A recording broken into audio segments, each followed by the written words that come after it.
প্রবাহমান গঙ্গা শুধু একটি নদী নয়, কোটি মানুষের বিশ্বাস, সংস্কৃতি ও জীবনের প্রতীক। হিমালয়ের কোলে জন্ম নিয়ে হাজারো জনপদকে সজীব করে সে সাগরে মিলিত হয়েছে।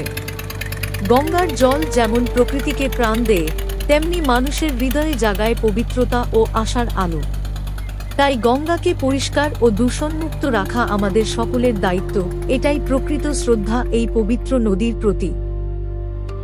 হুগলি জেলার ত্রিবেণী পশ্চিমবঙ্গের একটি ঐতিহাসিক ও পবিত্র তীর্থস্থান। প্রাচীনকাল থেকেই এটি গঙ্গা, যমুনা ও সরস্বতীর প্রতীকী মিলনস্থল হিসেবে পরিচিত। এই স্থান ধর্মীয়, সাংস্কৃতিক ও ঐতিহাসিক ঐতিহ্যে সমৃদ্ধ। বর্তমান ত্রিবেণী শুধু তীর্থস্থানই নয়, এটি রেল ও সড়ক যোগাযোগে উন্নত একটি জনবহুল এলাকা, যেখানে আধুনিক শিক্ষা, ব্যবসা ও নগর জীবনের বিকাশ ঘটেছে। প্রাচীন ঐতিহ্য ও আধুনিক উন্নয়নের অনন্য মিলনই আজকের ত্রিবেণীর পরিচয়।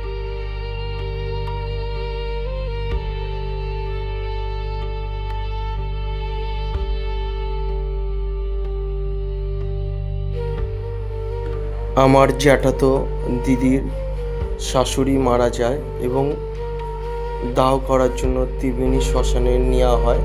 সেখানে আমরা উপস্থিত ছিলাম। ত্রিবেণী গঙ্গার ঘাটে, যেখানে বড় ব্যানারে লেখা আছে গঙ্গা পরিষ্কার রাখুন এবং সরকারি নির্দেশিকাও আছে। তা সত্ত্বেও অমরতার সঙ্গে গঙ্গার ঘাটে পড়ে রয়েছে অজস্র মৃত মানুষের জামা কাপড়, যা দূষণের বহুমাত্রায় ছড়াচ্ছে গঙ্গায়। হিন্দু শাস্ত্রে গঙ্গাকে পবিত্র মা গঙ্গা নামে অভিহিত করা হয়। এই গঙ্গা ঈশ্বরের সেবায় লাগে, এমনকি এই গঙ্গার জল সেবন করা হয়।